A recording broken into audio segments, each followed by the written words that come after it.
ጤና ይስጥልኝ እንደምንላችኋል ውድ ተመልካቾቻችን ከአባይ ቴሌቪዥን የሚተላለፍላችሁ የዕለተ ሐሙስ ሐምሌ 2 ቀን 2018 ዜና ለፍታ የመረጃ ሰዓታችን ተጀምሯል።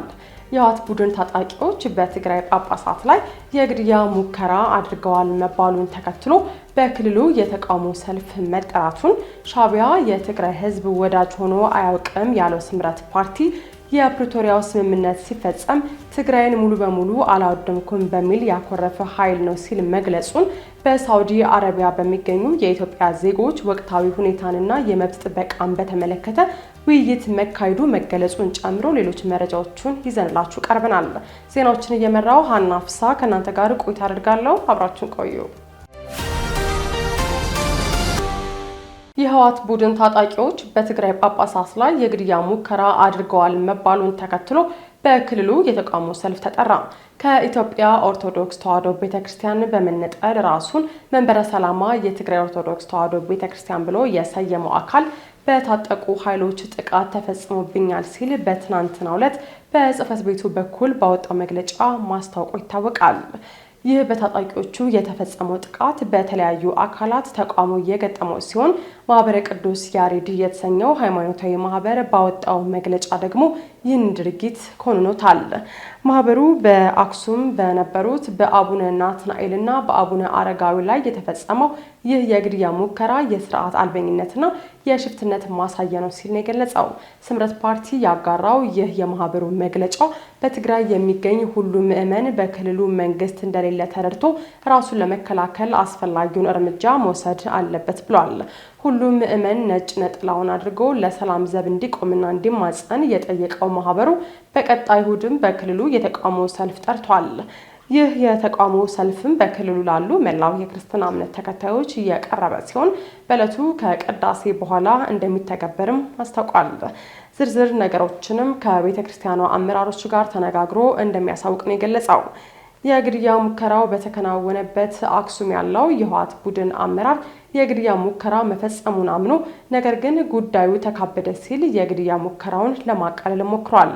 ከኢትዮጵያ ኦርቶዶክስ ተዋሕዶ ቤተክርስቲያን ራሱን ያገለለውና የትግራይ ሲኖዶስ በሚል የተቋቋመው አካል በጽሕፈት ቤቱ በኩል ባወጣው መግለጫ በዚህ በሃይማኖት አባቶች ላይ በተፈጸመው የግድያ ሙከራ የደረሰ ጉዳት እንደሌለ ገልጾ ነበር። እነዚህ የግድያ ሙከራ የተደረገባቸው ጳጳሳት ከሰሞኑ የህወሓት እያደረገ ያለውን ወታደራዊ የግዳጅ አፈሳ መቃወማቸውን ተከትሎ የስም ማጥፋት ዘመቻ ተከፍቶባቸው እንደነበር ይታወቃል። ሻዕቢያ የትግራይ ህዝብ ወዳጅ ሆኖ አያውቅም ያለው ስምረት ፓርቲ የፕሪቶሪያ ስምምነት ሲፈጸም ትግራይን ሙሉ በሙሉ አላወደምኩም በሚል ያኮረፈ ኃይል ነው ሲል ገለጸ። ሻዕቢያ የትግራይ ህዝብ ወዳጅ ሆኖ አያውቅም ያለው ስምረት ፓርቲ የፕሪቶሪያው ስምምነት ሲፈጸም ትግራይን ሙሉ በሙሉ አላወደምኩም በሚል ያኮረፈ ከህወሓት ቡድንና ከሌሎች ታጣቂዎች ጋር በመሆን ጽምዶን እየፈጠረ ኃይል ነው ሲል ገልጿል።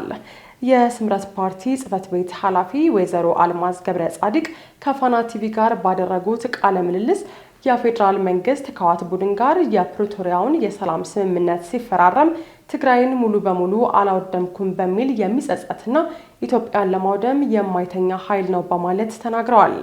የስምረት ፓርቲ ጽሕፈት ቤት ኃላፊው አክለውም የሻዕቢያ ዓላማ የተረጋጋች ኢትዮጵያ እንዳትኖር ማድረግና መንግስት የሌላት ሀገር ማድረግ ነው ያሉ ሲሆን የህወሓት ቡድንና ሌሎችን ኃይሎች እያካተተ ከጽምዶ ጋር በመስራት መንግስትን ለመቀየር እየሰራ ነው ብለዋል።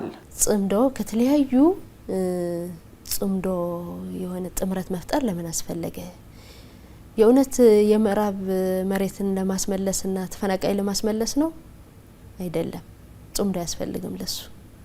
ስለዚህ ሻዕቢያ እንግዲህ በፕሪቶሪያ ስምምነት ተቋረጠብኝ የትግራይ ጽንተትን ሳልጨርሰው ምንድነው ተኮሊፍና ይላል በትግርኛ። ስለዚህ ሳንጨርሰው ተቋረጠብኝ ብሎ ሚጸጸትና በይፋ በሚዲያ የተናገረ ቡድን ምንድን መንግስት ነው ባለው ሻዕቢያ እንደዛ ያለ ነው። ፋኖም እንግዲህ አሁን ለትግራይ ህዝብ የምዕራብ መሬት ሊያስመልስ የማይመሳሰል ነገር ነው፣ የማይሆን ነገር ነው። ከሱዳን ከምናምንም እንግዲህ ጽምዶ ይፈጥራሉ እኮ አላቸው ከውጭም ከውስጥ ብቻ አይደለም። ስለዚህ ከነዚህ ኃይል ጥምረት መፍጠር የፌደራል መንግስትን ለመምታት ነው ምንም ሌላ ነገር የለውም መቶስ ምን ለማድረግ ነው የፌደራል ስርዓትን ማፍረስ አሁን የሻቢያ አላማ የተረጋጋች ኢትዮጵያ እንድትኖር አይፈልግም መንግስት የሌላት ከልማት ውጭ የሆነች ያልተረጋጋች ሀገር እንድትሆን ይፈልጋል ሁሌም ከጦርነት ውጭ መኖር አይችልም ሻቢያ እኮ የታወቀ ነገር ነው ስለዚህ የተረጋጋች ኢትዮጵያ መኖር አትፈልግም ስለዚህ የኛዎቹ እንደ መሳሪያ ተጠቅሟል ሻቢያ ፋኖም ያው 2-3 አመት ጦርነት ውስጥ ነው ያለው የተረጋጋች ሀገር እንድትኖር አይፈልግም የተረጋጋች አማራ ብቻም አይደለም አገሪቱ እየተበጠበጠ ነው ያለው ስለዚህ አንድ ላይ ሆነው ያልተረጋጋች ሀገር ከሆነላቸው መንግስት የመቀየር ካልሆነላቸው ደግሞ ያልተረጋጋች ሀገር ለመፍጠር ነው ሌላ እኛ ብቻ እንደዚህ ሆነን ለምን ነው ያልተረጋጋች ትግራይ ብቻ ሳይሆን ሀገሪቷም ትፍረስ ነው እኔ የሚመስለኝ ይሄ ነው ከቻሉ ያደርጋሉ ካልቻሉ ደግሞ የመበጥበጡን ስራ ይቀጥላሉ ማለት ነው በፕሪቶሪያው ስምምነት ወቅት አብዛኛው የህወሓት ቡድን አመራሮች ስምምነቱን የተቀበሉት ቢኖሩም ነገር ግን ያልተቀበሉትም አመራሮች ነበሩ ያሉት ኃላፊዋ ስምምነቱን የተቀበሉት ለዳግም ጦርነት ለመዘጋጀት እንዳገዛቸው ለጊዜ መግዣ ነበር ብለዋል ልዩነት በጦርነት ብቻ አይደለም የሚፈታው በሰላማዊ መንገድ መፍታት እንለማመደው ሁሌ የጦርነት አስተሳሰብ ካሁን ይቁም የሚል ጽኑ እምነት ነበረው አብዛኛው ማዕከላዊ ኮሚቴ ስለዚህ አብዛኛው ማዕከላዊ ኮሚቴ ይህንን ዶክመንት እንቀበለው ተቀብለን ደግሞ ከፌደራል ጋር ሆነን ያልተፈቱ ችግሮችን እንዲፈቱ ሁሉም ልዩነቶቻችን በሰላማዊ መንገድ እንዲፈቱ እንስራ ስለዚህ እንቀበለው የሚል አብዛኛው ማዕከላዊ ኮሚቴ ድምጽ ሰጠ ማለት ነው ማለት መጨረሻ ላይ በኮንሰንሰስ ነው የተረጋባን አንቀበለውም የሚል በጣም ጥቂት ቀረ እዛ ስራ አስፈጻሚ የነበሩ ወደዛ ጎብ ሳይወዱ ማለት ነው አማራጭ የላቸውም ያው ተቀበል ነው ማለት ነው ፕሪቶሪያ ስምምነት ያኔ ምንድነው መጀመሪያ ህወሓት አይደለም የፈረመው በህወሓት አይደለም የሚለው ፌርማው ህወሓት አይደለም የፈረመው መንግስት የትግራይ መንግስት እንዳይፈርስ ስለሆነ ፍላጎታቸው መንግስት ነው መሆን ያለበት አሉ መግለጫ ነገርም አውጥተዋል ትንሽ ቆይተው ደግሞ እንደገና አይተቀበለናል ደግሞ ብለዋል ማለት ነው ስለዚህ ያም ሆኖ በሰላማዊ መንገድ ነገሮችን እንዲፈታ ያለ ማድረግ ወይም ደግሞ ለጊዜ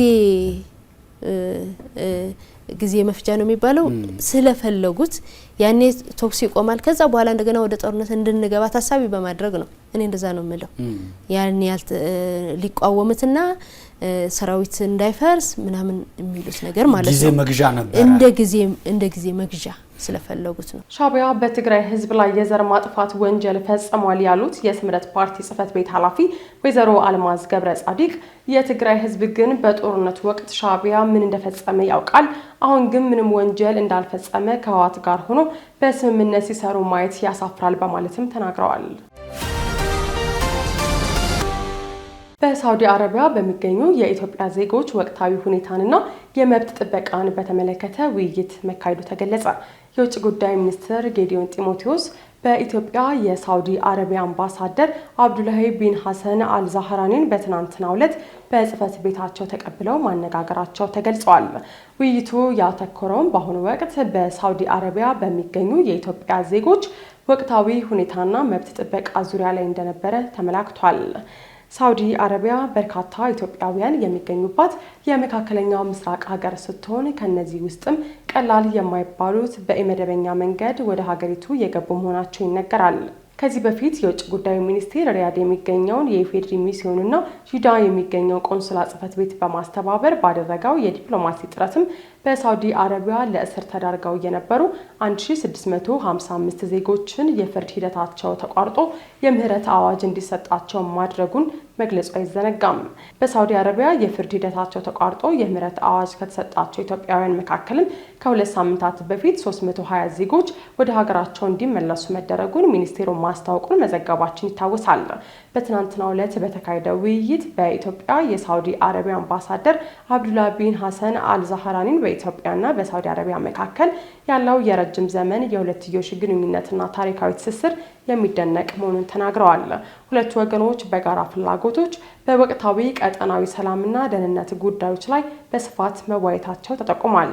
እንዲሁም በተለያዩ የልማትና የኢኮኖሚ ዘርፎች ያለውን ሁለንተናዊ ትብብር ይበልጥ ማጠናከር በሚቻልባቸው ሁኔታ ላይ መምከራቸው መገለጹን ከውጭ ጉዳይ ሚኒስቴር ያገኘነው መረጃ ያመለክታል። በዝርዝር ወደ ያዝነው መረጃ ስናልፍ ደግሞ የአሜሪካ ጦር በኢራን ላይ የፈጸመውን ጥቃት ተከትሎ ኢራን በኩዌትና ባህሬን በሚገኙ የአሜሪካ ወታደራዊ ካምፖች ላይ ያጸፋ ጥቃት አደረሰች። ጥቃቱ ትራምፕ ከኢራን ጋር የነበረው ጊዜያዊ የተኩስ አቁም ስምምነት አብቅቷል ብለው ካወጁ በኋላ የተካሄደ ሲሆን አሜሪካ በሆርሙዝ የመርከቦች እንቅስቃሴ ለመጠበቅ በኢራን ላይ ተጨማሪ ጥቃት መጀመሯን አስታውቃለች። ኢራን ለዚህ ምላሽ የአሜሪካ ወታደራዊ ጣቢያዎች በሚገኙባቸው ኩዌት እና ባህሬን ላይ ጥቃት ሰንዝራለች። ዘርፋይል ሀብታሙ ተጨማሪ አለው። የአሜሪካ ወታደራዊ ኃይል እንደገለጸው የሆርሙዝ የባህር ዳርቻ ለንግድ መርከቦች ክፍት እንዲሆን ለማድረግ በኢራን ላይ አዳዲስ የአየር ጥቃቶችን ፈጽሟል። የድርጊት ጦርነቱን ለማቆም የተደረጉ ጥረቶችንም የሚያደናቅፍም ሆኖም ተገኝቷል። ይህ የቅርብ ጊዜ ጥቃት የተፈጸመው ማክሰኞ ዕለት በባህረ ሰላጤ ውስጥ በሶስት የካርጎ መርከቦች ላይ ለተፈጸሙ ጥቃቶች ምላሽም ነው። የፕሬዝዳንት ዶናልድ ትራምፕ አስተዳደር ከኢራን ጋር የነበረው ጊዜ የተኩስ አቁም ስምምነት አብቅቷል ብለው ካወጁ በኋላ ነው ጥቃቱም የተካሄደው። የአሜሪካው መካከለኛው ምስራቅ እዝ በማህበራዊ ሚዲያ ገጹ እንዳስታወቀው የአሜሪካ ማዕከላዊ እዝ ኃይሎች በሆርሙዝ የባህር ዳርቻ ላይ ያለውን የንግድ መርከቦች እንቅስቃሴ ለመጠበቅ በኢራን ላይ ተጨማሪ ጥቃቶችን መጀመራቸውንም ገልጿል። አሜሪካ በንግድ መርከቦችና በሲቪል መርከቦች ላይ ለተፈጸሙ ኢፍትሐዊ ጥቃት ኢራንን ተጠያቂ ታደርጋለች ሲል እዙ አክሏል። የአሜሪካ ጥቃት በኢራን ደቡባዊ የባህር ዳርቻ የሚገኙ ከተሞችን ያናወጠ ሆኖም ተገኝቷል። ኢራን ለዚህ ምላሽ በመስጠት የአሜሪካ ወታደራዊ ጣቢያዎች በሚገኙባቸው ኩዌትና ባህሬን ላይ ጥቃትም ሰንዝራለች። የኩዌት መከላከያ ሚኒስትር ሚሳኤሎችንና ድሮኖችን እየመታ መሆኑን የገለጸ ሲሆን ኳታርም ለአጭር ጊዜ የደህንነት ማስጠንቀቂያ አውጥታ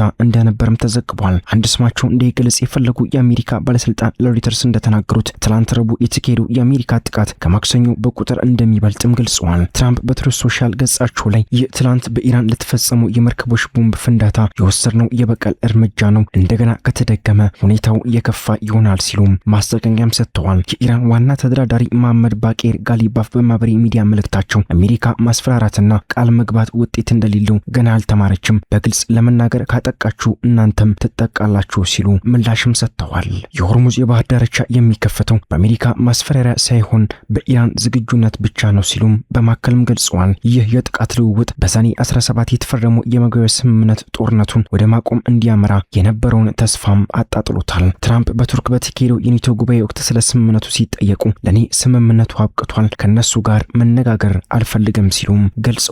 የኢራን መገናኛ ብዙሃን እንደዘገቡት ጥቃቱ በዋናነት የተፈጸመው ከሆርሙዝ የባህር ዳርቻ እስከ ኦማን ባህረ ሰላጤ ባለው የኢራን ደቡባዊ ጠፈርም ላይ ነው። ከታወቁት የጥቃት መዳረሻዎች መካከል የኢራን ትልቅ ወደብ የሆነችው ባንዳር አባስ እንዲሁም ኮርናካርና ቻባር ከተሞችም ይገኙበታል። በኢራን ደቡባዊ ምስራቅ በምትገኘው ኢራን ሻህባር አየር ማረፊያ በተፈጸመው ጥቃት አንድ የእሳት አደጋ ሰራተኛ መሞቱም ተዘግቧል።